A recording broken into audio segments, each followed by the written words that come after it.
Navy the most great country in the world, जहां की लंबी परंपरा रही है, वो इतनी लंबी परंपरा कि बहुत सारे गुरुओं का नाम भी नहीं, इतनी लंबी परंपरा। तो उनको क्या कहा गया?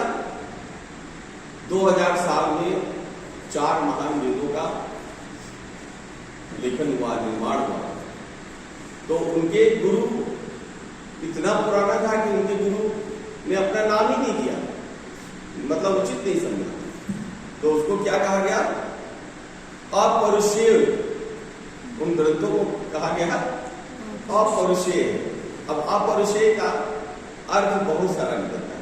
कुछ लोग निकाला कि ये पुरुषों के द्वारा यानी मनुष्यों के द्वारा इन्हें बनाया गया है, ये देवताओं के द्वारा लिखा है। एक व्याख्या ये अपौरुषेय का दूसरी कि ये किसी एक व्यक्ति के द्वारा नहीं लिखा गया। ये 2000 सालों में अनेक अनंत लोग आए, अनंत गुरु आए, जो इस परंपरा को कंपोजिशन करते गए और वो ग्रंथ बनता गया अपौरुषेय। इन गुरुओं ने कभी अपना नाम नहीं सामने लाया, और शायद ये भी कारण है कि लेखनी नहीं थी। शुरुआती दौर में सब स्मृतियों पर चलता, कंपोज करते थे, कंपोज करके, लेकिन हमको करेक्ट भी करेंगे क्योंकि ये गुरु शिष्य परंपरा से है, कंपोज करते थे कोई एक मंत्र और उनके शिष्यों को मिल जाता था। अब उनके शिष्य क्या थे? कैरियर थे, वो इतना रखते थे कि वो एकदम पुस्तक के रूप में वो उनके मस्तिष्क में स्थान ले लेता था। अब वो परंपरा चलती है, यानी कि गुरु की ज्ञान की परंपरा उनके शिष्य ही बढ़ा रहे हैं।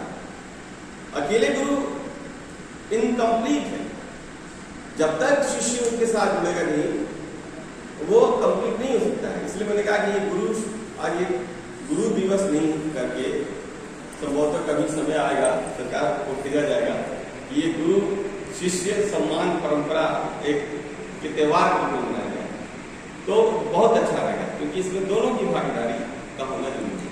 तो आपने देखा कि वेदों का 2000 साल का समय है, जिसमें कि अपौरुषेय यानी गुरु अपना नाम भी नहीं देता है, शिष्य भी अपना नाम नहीं, लेकिन वो ज्ञान आगे बढ़ता है। उसके बाद आपने देखा कि उसकी जब व्याख्याएं हो जाती हैं, जिनको कि स्मृति, पुराण, उपनिषद, ये सब मुझे लग रहा है कि सब उन्हीं की व्याख्याएं, अलग अलग व्याख्याएं, इस पर और अच्छी तरीके से आप बता सकते हैं। तो ये सारे ग्रंथ आते हैं। अब फिर गुरुकुल की परंपरा अपनी को शुरू हो जाती है,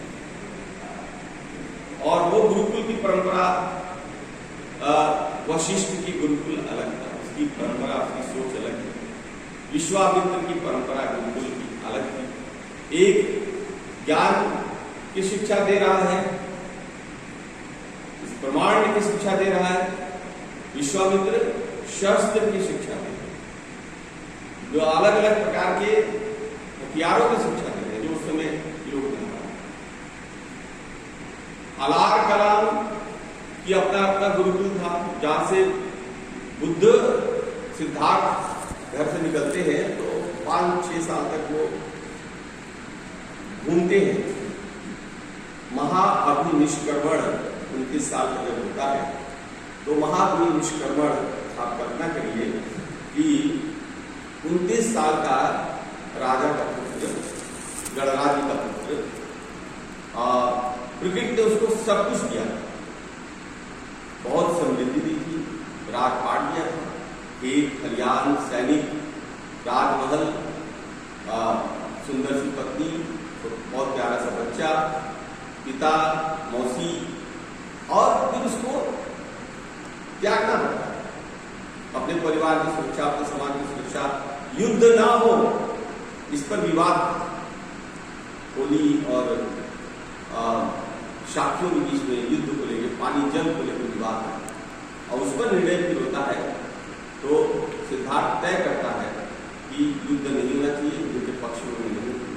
अब फिर वो छोड़ता है सब कुछ त्याग देता है, वो सब गहने, वो सब, उसके बाद अपना वो घोड़ा जो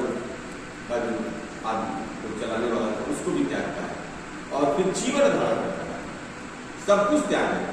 फिर कहा जाता अलाम कलाम शास्त्र, गुरु क्या सुनता, वहां उनसे जस्ट मतलब अपना इंटरेक्शन करता है, फिर आगे बढ़ता है, वहां नहीं सेटिस्फाइड होता तो कहता है जी गुरु आपने बहुत इतना ज्ञान दिया, लेकिन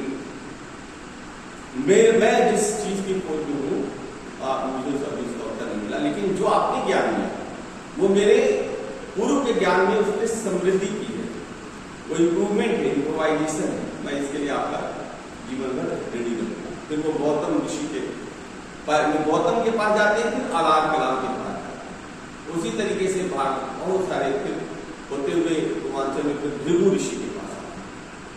भृगु के पास 3-4 महीना भृगु संगीता भृगु लिखे होते हैं, तो भृगु फिर कहते हैं भाई राजकुमार इतनी ही जानकारी हमारे पास, इससे ज्यादा जानकारी नहीं, उनको भी सम्मान करके फिर आगे बढ़ते। एक तरह से ज्ञान की खोज में वो नेपाल की तलहटी से जो वर्तमान में सिद्धार्थ नगर है, कपिल वस्तु, और कपिल वस्तु से थोड़ी दूर पर लुम्बिनी है।